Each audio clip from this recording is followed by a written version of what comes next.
Growing weary of running from room to room, practicing one-tooth insurance-driven dentistry? Then stay tuned for the latest episode of The Lionhearted, where Dr. Stephen Rasner will hand you the blueprint for what many call the gold standard of general practice dentistry. Hi everyone, it's Dr. Steve Rasner here.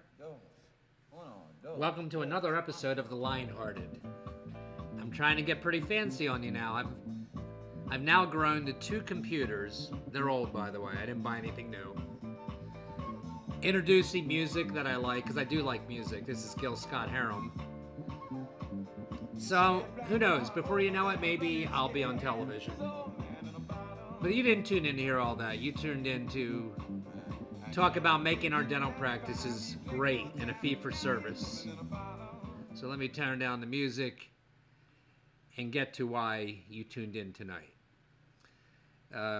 Again, I always like to start out by giving you my email address, and that is drrasner at AOL. And sure enough, many of you are writing to me these days, which I love. And I'm not focused, so I don't know what that means. So keep on doing it. I love it. I'm actually doing this tonight on a Saturday night before I go out. And you must understand that these are made, I try to keep 3 or 4 episodes ahead of you, in case I get busy during the year, which I'm going to do. Trying to figure out why I'm going in and out of focus on you, those of you that are looking. But tonight, this is what I want to talk about. The last podcast, I spoke about, I alluded to talking about motivating your team. And listen, that is a critical part of your success and my success. And it's not just fluffy talk that you need a team. What you do need, however, for sure, is a way to keep people motivated, which is what I'm going to speak about tonight. And you need to do things that aren't going to cost you an arm and a leg and end up being a waste of time or cause resentment. So let's talk about this for a minute. Why am I even in position to, talk to you about what it takes to motivate? Well, I've been doing this for 38 years. It varies anywhere from 18 to 20 team members. And they've been with me, even the ones that have been there for 3 years, if you add it all up, it averages out to 20.2 years because I did it just recently. So how do you do that? How do you keep people long term? And I did make a mention at one of my earlier podcasts that one of the hardest things of locating your practice in a area that's not, a major city or even a thriving suburb. So I live in Philadelphia. I live in Philadelphia. A big suburb around here would be Cherry Hill, New Jersey, as well as the Philadelphia suburbs. And I practice about 50 minutes from here. So I drive every day to work, 50 minutes one way. And I do that, by the way, because it's consistent with all the philosophy I've been giving you on these podcasts. You need to be happy, man. And it wouldn't make me happy to live in that region of New Jersey or the United States, for that matter.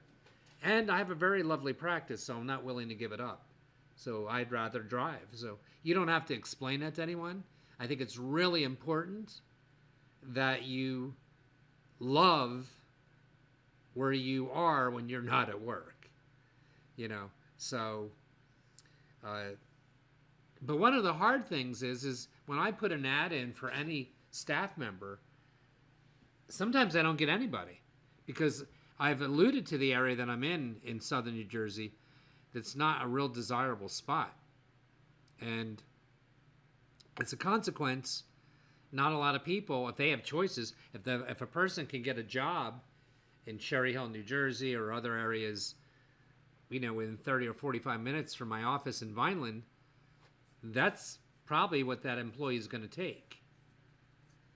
So it can take way longer to build the team you're looking for when you're in that's one of the things nobody talks about when you're in an area that's not so coveted. So how have I kept them together for all those years? And here's one of the worst things you can do. It's interesting, but it's not very informative. You can go on a computer and Google ways to motivate your team, or even Google ways to motivate a dental team. And a lot of them are really interesting and also very ineffective. So let me give you one of the ones that is very popular. I don't know if it's popular in Europe, but it is very popular in the United States. And that is when you tie your team to money, to your production goals. And I get it. I understand it's sexy on the surface that, wow, this should work, because if we increase our production by this, or collections, whatever you tie it to, and there's usually a formula depending on what management service is helping you attached to that. And guess what? It will work for a while. And that's what I'm here for today. I am here for you to separate the bull you-know-what from the real. And so the deal is this. Yeah, it does work in the beginning. The problem is it always fails. So when you tie motivation of your staff directly to production goals or collection goals or whatever the theorem would be, it eventually fails. And you're almost right back where you started, except you may be out $50,000 to $100,000 depending how long it went on. Okay? You hear me? So I'm saying to you, when you have a management service that says, this is what we're going to do to get your team pumped up, we're going to track your collections and production from last year, we're going to add a new formula to it. If they increase by a certain percent, they will get such and such. Okay? And I'm repeating this because I want it really clear. My opinion on this is that will fail eventually, and often leaves you the doctor and the owner, feeling resentful because you put out all this money. Because here's why it fails. You can't, number one, you can never motivate anybody long term with just money. You can motivate them short term. So let me get to that. This will surprise many of you that have heard me speak before.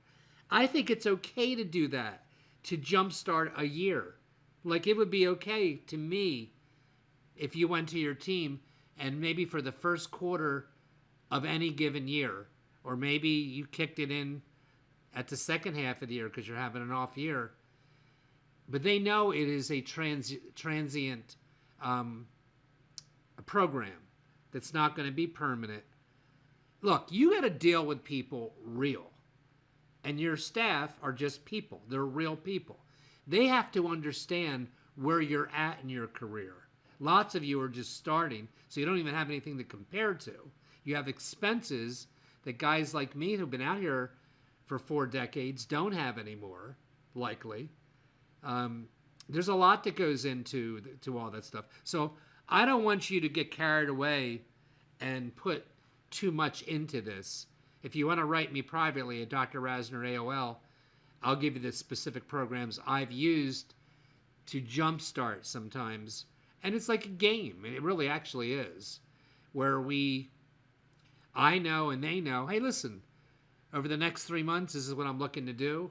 I want to start out good. I want to kick in the next quarter real good, and I'm willing to put some extra money out, but I'm not willing to do it on a permanent basis. And I don't have to, because I do other things that I'm about to get to you, get involved with. So, in one of my slides on my presentation, there's a slide of a limousine, and underneath of it, it says, limousines and other bull, and the rest of it's, blanked out, and you know what I'm talking about. So here's my deal on that. If you're a SOB 51 weeks a year, and you really think you're making it all up by getting a limousine the week of Christmas and giving them each a $100 gift card, I don't think that builds employees that stay with you 20 years. It may make for a nice week that week, of making people feel good, but that's not how you get people to take bullets for you. So, I like to think of organizations that I admire how their culture is when it comes to their staff and teams. And for me, one of them, Starbucks. So maybe you want to buy the book. I can't think of the name of it, and figure out a little more what they've done with their culture. By the way, going on Google and seeing how Google and Apple and all these high-tech companies in the world motivate their teams with break rooms and cray-cray stuff. I don't know. It kind of makes me feel not so good about what I'm able to do. But it does sometimes elicit ideas. There's nothing wrong with it. I just want to protect you from overspending for something that won't work long term. And I'm going to give you in this podcast exactly what does work. Like, I'm going to tell you something. About 10 years ago, my team on a weekend, and I mean this, on a Thursday, surprised me. And they redid my reception room at the time, which I guess I had let get a little dreary. And they came in with their husbands and stuff, and they knew what kind of leader I am, and they knew I would not be mad, and they purchased things from Overstock.com, and they redid my entire waiting room with paint, a new floor, new furniture, without my consent, without me saying you have to, it's okay with me, because that's how much they cared. That's pretty good, man. In my world, it's pretty impressive. So the weaknesses of going back to cash rewards is they don't have lasting value. There's no story connected to it, and it tends very much to become expected. And those of you out there that have done that know exactly what I'm talking about. But again, we can use it temporarily. Any rewards for a job well done just temporarily change the way things happen in your office. So honestly, the first caveat here is you need to hire, and you need to talk about that in the initial interview of what you expect and desire in an employee. And you want to surround yourself, just like a sports team. All of us listening right now that are into sports know sports teams with mega talented stars on the team that don't win it all. I mean, how is it that I continue, for the last, 38 years, to have 29 years at one point in a row of consecutive success? There's no way that just came from me. I have to have an invested team, and I do. And part of it is just the way I hire. So, I guess we could talk about that at another podcast. I'll tell you what does work, though, when it comes to financial rewards. And it's called an unexpected bonus. Now, I'm able to do this with 18 employees. And here's what it means. It means from time to time throughout the year. When I say time to time, certainly only when it's deserved. Sometimes it's 5 months in a row. Sometimes it's nobody gets it for 5 months.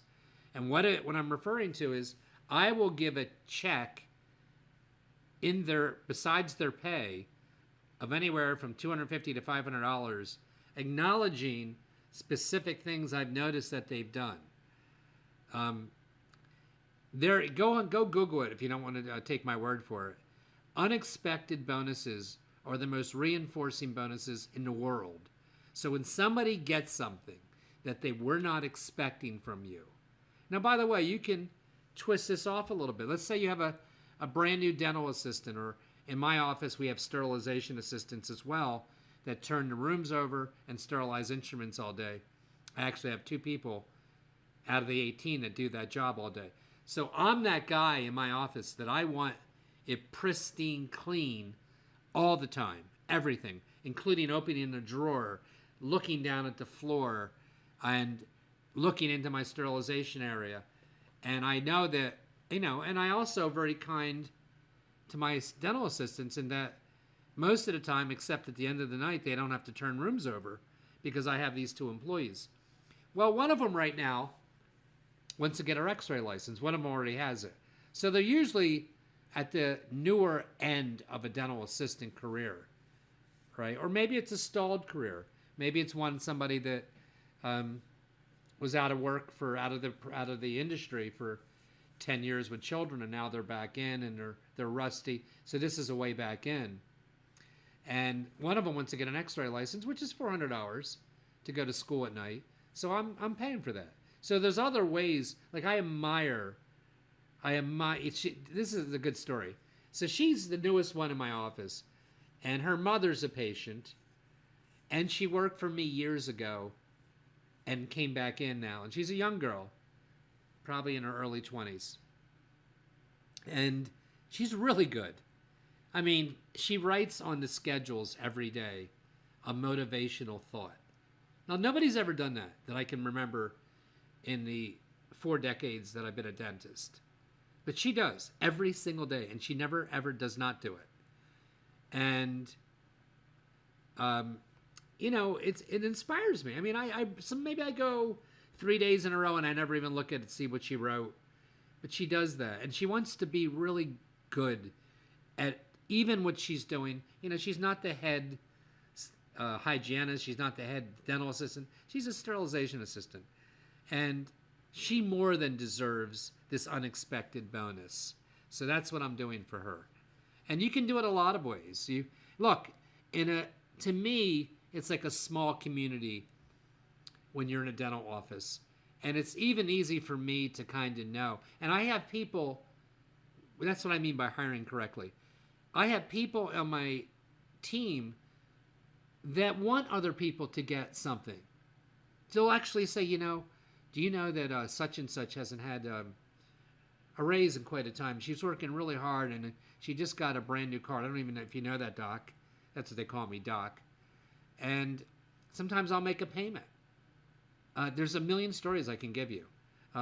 Tickets to when I buy tickets for my team or motivate them with that kind of reward, it is always first 5 row tickets. We're not putting them up in the bleachers to go somewhere. We want a story that they can remember. So that's what it is. It can be a car payment, a phone bill, a medical insurance payment, a Visa gift card, $500, a couple vacation days. What else matters? Well, I would tell you, I would pay more for talent than anybody else in your community. So if you have the opportunity, and your team needs to understand this, by the way. So whether it's a hygienist or whatever position it is in my office, front desk, insurance, if I sense that I have a real opportunity to recruit a talented player that comes into my world, or the people that are already there that have proven their mettle, I will pay them more than anybody else pays them by probably a couple dollars an hour for whatever they're doing for me. And so I'm not telling you not to pay your people. I'm telling you, don't get tied up in tens of thousands of dollars of rewards connected to production, because that's not going to maintain. That is not consistent. So I don't want you to make those kind of mistakes. What else matters? And you need to know that in my career, I have done absolutely everything I could think of. What do I mean? Okay, ready for this? I provided catered lunches for a year once. So I literally hired a cook from one of the local restaurants that came into my office every single day and provided lunch for the entire team that I paid for. And they got used to that, by the way. They will never get used to unexpected bonuses. So do not forget that from this podcast. But anything else you do makes it a cool place to work at, but it doesn't create longevity. It's just good stories. And it may make them happy. And it is, if you think about it. It started smelling good around 11:30. Even I liked it. But I felt that it was taken for granted after a year or so, and I dropped it. We had some guy come in and detail, not wash, but detail everybody's cars It would take them like 2 months to do it. That went on for years. These are usually patients, by the way. We had chair massages in my office on Wednesdays. People could sign up for chair. And all of this, if you're killing it, is kind of cool stuff to do. I just don't want you to think it's got really long-lasting impact. And I'm going to tell you what does. And I've already told you. The only thing I'm telling you so far has a long-lasting impact is the unexpected bonuses that you do.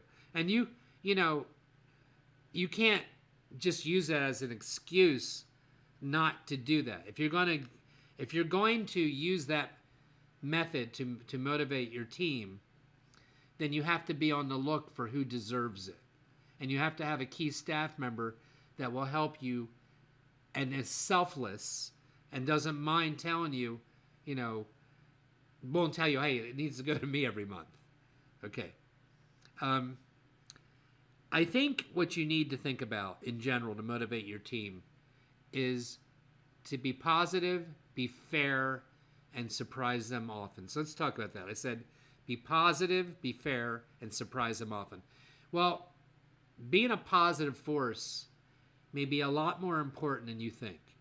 And how you know, I'm talking about you now, doctor. If you are a miserable SOB, which some of you might be, I've been it certainly at times, and that's the way your practice has settled into. I can tell you that, yeah, you're not going to go broke probably, and you're not going to go under for that. It's just a miserable way to live, and your team will not stay with you. Why should they? So, look, I always say this. You, the doctor, you have the most to gain and lose by all of this. If you're listening to me and implementing the protocols that I'm telling you, and I hope you get excited when I tell you that I just came off, $122,000 collection week in 4 days, because it is exciting. I mean, I didn't even work that hard. I'm not even kidding. I mean, I really didn't. But if you're doing that kind of stuff and you're implementing some of these things I'm alluding to, number one, it's pretty easy to maintain positivity. But if you do the opposite, because I'm going to hit a slump sometime this year. I'm going to tell you right now, I am positive. I don't know how long it'll be. It happens every year. I hope it's not more than a month at the most. But, that's the reality. It's hard. Now, that doesn't mean I'm going to have a bad year, because I already have several years in a row of success. Not the way I had it earlier in my career, but as long as we go up each year, I'm pretty happy. So I think being positive, I'm sorry, I lost my train of thought. If you go up by $500,000 over the next 5 years, which is very possible if you have a $500,000 practice, it is very easy when you are doing 3, 4, 500,000 to get to $1 million. When you get to $4 million, it gets way harder. You're not going to split the dividends with your staff, nor should you. And God forbid, if you went broke, they're not going to loan you money, nor should they. So you have the most to gain and lose, is what I'm trying to say, from all of this. So it becomes your job as the leader of the organization to dig through a bad time in your personal life or whatever's going on in your head and come to the office and inspire the team that really creates a lot of stuff in your life. That's really how I feel. So I said, be positive, be fair. Be fair means, and be flexible. They're kind of the same thing. So when staff members ask me, I need to take off for this or that, I had a staff member for many years that for a 4-month period, had to leave like at 2:00 in the afternoon, which was a big problem for us because she was a soccer coach. So in my world, I try to work it out. That's what I mean by being fair. I don't just say no because it's such an obvious conflict to my organization, or somebody wants to take a course and that changes their hours for me, or even a day. I'd say 20% of my staff has taken courses during their tenure with me, And I've had to, rearrange the schedules to make that work for them. That's what I mean by be fair. When the women who've, had babies over the years, if they, or anybody, what am I talking to anybody? I mean, I was thinking when I said that, hygienist. I mean, any staff member, if they're a quality staff member, they have a job whenever they want to come back. If they want to take off a year, I'm not paying them for the year, but they'll have a job when they want to come back in. I don't say to them, hey, you got to be back here in 12 weeks. So I don't do that. And that's very comforting to a lot of your team members. And so what does that mean to me? I have to use temporary agencies. I sometimes have to change a schedule. And with the exception of one time, and you can imagine when I have a force of 18 people, and probably 16 of them are women. I've gone through this many, many times in my career. And with the exception of one time, they always came back. And then I say surprise them often. And when I say that to you, this sounds funny, and people always laugh when I lecture, but it's just really true. Feed them. If you're having a great week, this is what I do. I kind of know my week by Wednesday. I mean, it doesn't guarantee me I'm going to have a great week, but if I'm having a horrific week, I kind of know that also by Wednesday. And what I do is I treat them to lunch. And I don't mean pizza. They can get whatever they want. And we do that a lot. Well, you can imagine with my numbers, we're having a lot of good weeks. And they love it. They seem to never get tired of that. And I'll bring in cakes and cookies and all the stuff. Training, CE is a powerful motivator.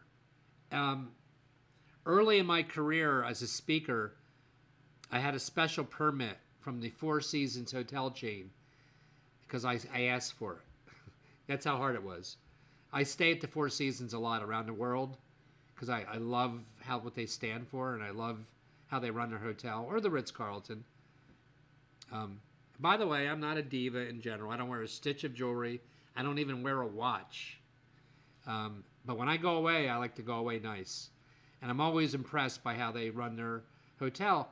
And when I had a chance to interview literally dozens of Four Seasons staff members from around the world, and one of the most motivating factors to them was not money, by the way. They make a little more than people that work at, let's say, a Westin or other good hotels, but they don't make that much. They don't make double. And one of the things they said to me that resonated with all of them is that they get a lot of training, constant training on all kinds of skills. So I would absolutely go out of my way to implement training in every division in your office. And I used to do that constantly. So I would break up hygiene, front desk, assistants, and I would, number one, I try to get team members to be lead members of each division. And if you don't have that many staff members, then that's easy too. Just ask them to Google and go online and see some courses that would help the organization that they would like to take. And yes, you pay them for a day's pay when they're not in the office and they're taking a course. So suck it up and do it, because I always look at that as like the cost of electric. Like that's what it takes for me to keep people happy, motivated, engaged, top of the line knowledge. My hygiene team just went to a course about 2 days ago. I've done everything from flown them to other states for courses. And, I think you don't have to get crazy. You can bring people into your office. You can Google Ritz-Carlton Four Seasons training of how to deal with people effectively and motivate people. Because one of the podcasts coming up is going to be the relationship-based practice, which is what I have. And that's one thing that can distinguish you from all the other practices. I'm talking corporate or chains that have, 20 offices. It's an easy way to distinguish yourself. And I always make the analogy to the old sitcom Cheers, where everybody knows your name. And that requires not a lot of work, but requires you got to have the right people that want to do that. So when people walk into your office, a relationship-based practice would have somebody at the front desk that knows everything about everybody recently that comes into your office as a patient, a recent vacation, a recent hospitalization of somebody they care about, a new grandchild, a new baby, a new job. It's amazing to me to sit back, and it really makes me think that I've done the right thing and who I've hired and what I've told them is important to me. And that's another thing I probably will leave this with. Your team needs to know constantly what you think is important for a given week. So I do that on Monday mornings, every Monday morning. After 38 years, I remind them of what's important around. So I may remind the front desk to get cell phone numbers and email addresses, which I wouldn't have done 30 years ago because we didn't have cell phones. But I wouldn't have done it 15 years ago probably, because I didn't realize you needed that back then in 2019 to do marketing and social media engagement and things like this. So that's something I'll remind them, even though I've told them many, many, many times. I will talk to my dental assistant team about and hygiene team about bringing people right back on time as soon as they come into the office, about having an office that's Walt Disney clean, about having a relationship-based practice where we engage people and show them we care about them, because we do care about them, as do you. So it seems like I always run out of time with these things, but CE is powerful. Loyalty to your team is powerful, meaning you don't give up on them the first time they make a mistake. You are reasonably flexible with their schedules, and